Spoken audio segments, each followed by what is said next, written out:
What's up, guys? It's me here. So as I mentioned earlier, the Knicks and the Pacers are tied up in the series 2-2 heading back to New York for Game 5, and we're about to dive into the film to break it down. But real quick, if you're a fan of analytics and basketball strategy, consider following. Alright, let's get right into this game breakdown. This one was a doozy. I mean, outside of RJ Barrett's 4 threes in the third quarter, it was just sloppy as hell for both of these teams. So many forced passes, so many poor shot selections, and so many turnovers. The X's and O's of this game just weren't all that interesting, however.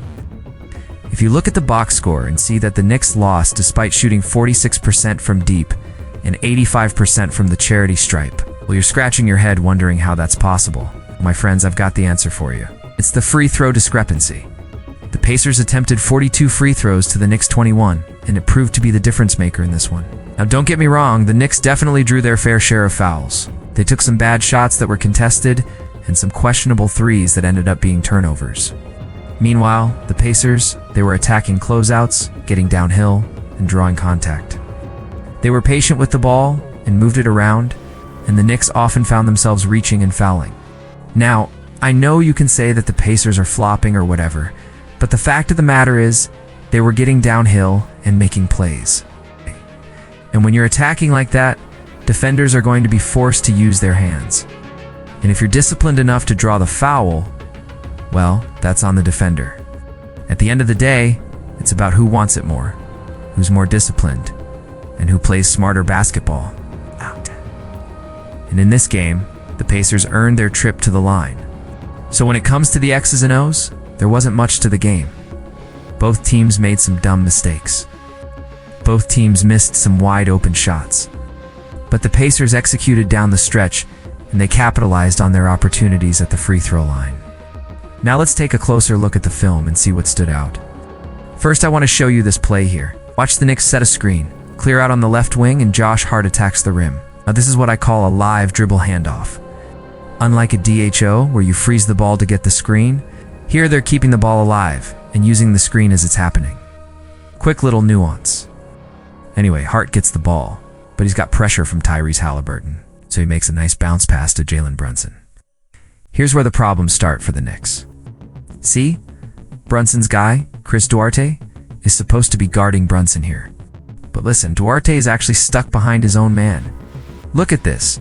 Duarte's man has clearly crossed over to the middle of the screen, but Duarte's attention is focused on Brunson, so he stays glued to Brunson's hip.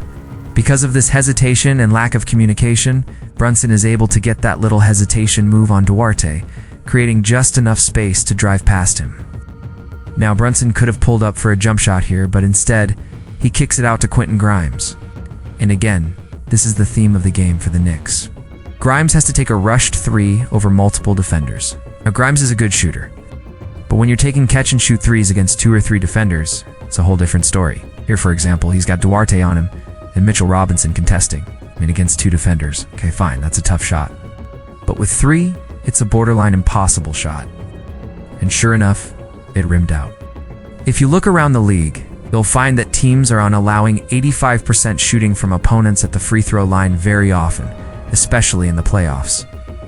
So the Knicks couldn't rely on the Pacers shooting poorly from the line in Game 5. They need to clean up their execution, limit their turnovers, and avoid sending the Pacers to the line. Next, I want to talk about a few of the Pacers' offensive sets. First, we've got this one here. They're running kind of a Spain pick and roll, except they're setting 2 screens. So it's a variation of that. But basically, you've got a high post-up screen and then a down screen. The Knicks switch everything, which leaves Tyrese Halliburton wide open on the wing. Now, I know a lot of people will say that this is elementary basketball, but trust me, when teams don't switch everything, Halliburton attacks the middle and makes the right read. Either way, they're going to struggle to guard him. Now listen, I know the Knicks are switching everything here, which gives Halliburton an open look. But this is a good example of how teams can get burned if they don't rotate properly on defense. I mean, just look at this rotation here. Brunson is completely lost. He's standing still. The dude with the ball literally walked through 3 defenders to get this open look, so the Knicks can switch everything all they want. But if they're not rotating and helping each other, they're going to get burned. Now, the Pacers recognize this, and that's why they keep coming back to this action. They know that the Knicks are over-aggressive switching, and they're exploiting the seams in the Knicks' defense. And I've got another example of this here. It's the same exact action, 2 screens up top. Now Brunson switches. Now he's actually helping off of Mathurin, and that's the theme of the game. The Knicks struggled to guard Mathurin. This time, Brunson leaves Haliburton open under the basket. Now, if the Pacers have a better feel for the game, they're attacking the closeout, passing it inside, and they get an easy layup. So this is what happens when you switch everything. You have to trust your teammates to help you. And the Knicks simply don't have that trust yet. The next thing I want to point out is the Pacers' relentless push after makes. I mean, this is something they've been doing all season long. And the Knicks, to be honest, they're just not used to it. It's almost like the Knicks expect the Pacers to walk the ball up the court like they do. That's not how the Pacers operate. They're fast, they're athletic, and they're constantly pushing the tempo. So when the Knicks make a basket, they expect the Pacers to call a timeout or walk the ball up slowly. But nope, the Pacers come right down the court and score. This is a problem for the Knicks because it wears them down mentally. I mean, the Knicks are trying to grind out possessions. They're slowing the ball up, and then all of a sudden the Pacers come down and score quickly. It just deflates them. And that's what happened throughout this game. The Knicks would make a basket, and they'd get the stop, but then the Pacers would come right back and score. And it was just too much for the Knicks to handle. The Pacers are just too fast and too athletic. The final thing I want to mention is the Knicks' offensive stagnation. They relied heavily on isolation basketball, and that just wasn't effective against the Pacers. They tried to isolate RJ Barrett over and over again, but the Pacers double-teamed him and forced him to make tough decisions. And when he kicked it out, the Pacers' weak side defense was active and contested every pass. It was pretty frustrating to watch, honestly. The Knicks didn't move the ball enough. They didn't cut enough. They didn't screen effectively. It was just stagnant basketball.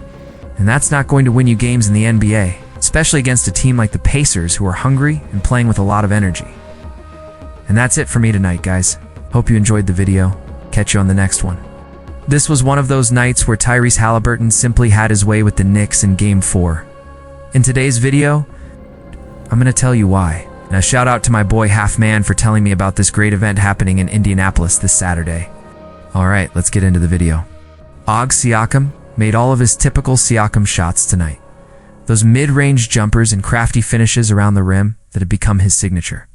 But the real story for this game was Haliburton's combination of pushing the pace and operating in the half court.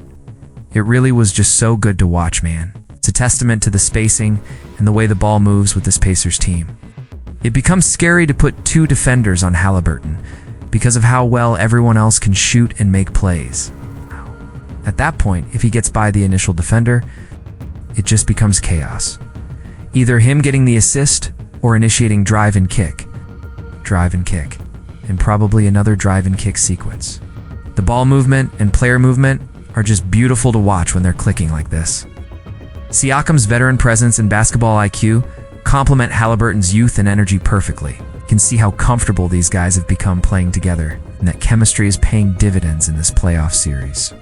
When everyone knows their role and executes it at this level, it's nearly impossible to stop. Now for the Knicks, dude. There were so many free throws in this game. The Knicks had 39 free throw attempts, while the Pacers had 32. So in a game where the Knicks still managed to score 121 points, it felt like the Pacers were able to generate at least enough defensive plays to keep things competitive. Whether it was Nesmith battling with Brunson, forcing enough turnovers like Haliburton's quick double team on Brunson, or Siakam swatting away a lob intended for Brunson or Mitch. Robinson, after they put 2 defenders on Brunson, the Pacers found ways to create chaos. There were occasional doubles on Hartenstein in the post, even though Hart was also beating some of those doubles. That baseline reverse layup he had was really cool and showed his skill, but there were also plays like TJ McConnell stealing the ball from Hartenstein in the post, or Siakam and Mathurin kind of overwhelming him on a different possession. Despite getting to the free throw line frequently, the Knicks couldn't capitalize enough to take control of this game. And that's concerning for their championship aspirations. One time late in the game, Brunson got the switch he wanted, but then Haliburton was basically hugging him off the ball to where Brunson could get free to receive the pass back. So then OG and Anunoby had to try to create something out of nothing. That's just smart heads-up defense by Indiana. As far as offense goes, you really have to look at the turnovers for the Knicks tonight. I think what really did them in was that the Pacers felt much more comfortable dealing with Mitch Robinson defensively in this game. I mostly remember Mitch ending up switched on to Halliburton early on. I'd like to believe it is not as simple as Tony Bradley coming into the game suddenly making Mitch lose his impact, but the correlation was there. While the free throws were a huge factor in this game, this was basically a shootout between two high-powered offenses. If you're getting into a shootout with the Pacers, it's going to be tough to win. But one thing about these Indiana guys is they can force you into that style of game, even if you do and want to play it. That's championship-level basketball IQ right there. Admittedly, I don't have a whole lot else left to analyze, but dealing with Halliburton becomes a fundamental question. Do you have one guy who can lock him up? The answer tonight was definitely no. There was a little stretch where Miles McBride was guarding him, but I don't know if McBride on Halliburton is going to change your life dramatically. McBride only played about 15 minutes tonight. I can't really remember much of OG and Uniby being on Halliburton, because I think you need OG on Siakam, or just as a help defender. It's a difficult chess match for the Knicks coaching staff. Do you sacrifice other defensive matchups to try to slow down Halliburton? Or do you accept that he's going to get his numbers and focus on limiting everyone else? Tonight it felt like they couldn't find the right answer to either approach. When a player is operating at Halliburton's level, sometimes you just have to tip your cap and acknowledge that he's in that zone where everything he touches turns to gold. The Knicks will need to find some adjustments heading into Game 5, or this series might be over sooner than anyone expected. But we head back to Game 5, and look, Brunson, even with as much pressure as Nesmith is putting on him, and as good of a job as Nesmith does at getting around screens, he's still mostly doing his thing as a scorer. Making all of his fadeaway twos, he still feels like he becomes Superman whenever Ben Shepherd is guarding him, which is weird because Shepherd is actually a good defensive player. But when it's Brunson, I don't know what happens there. Shepherd is still contributing as a help defender in this series though. When Hartenstein and the Knicks remember that he has the advantage on Miles Turner most of the time, Turner blocked. Hart once on a drive late in the game and it was like, oh my god, he finally stopped him on one of these. If it wasn't a block, it was at least a good contest. So the Knicks have things they can fall back on. They scored 121 points in this game. They can absolutely win Game 5 in New York, no doubt about it. But the Pacers are really good too, and they've shown they can execute at the highest level when it matters most. Shout out to OG Anunoby for his efforts tonight as well. This series is far from over, but Indiana has put themselves in the driver's seat. If you've watched this far, thank you so much. I'll see you next time.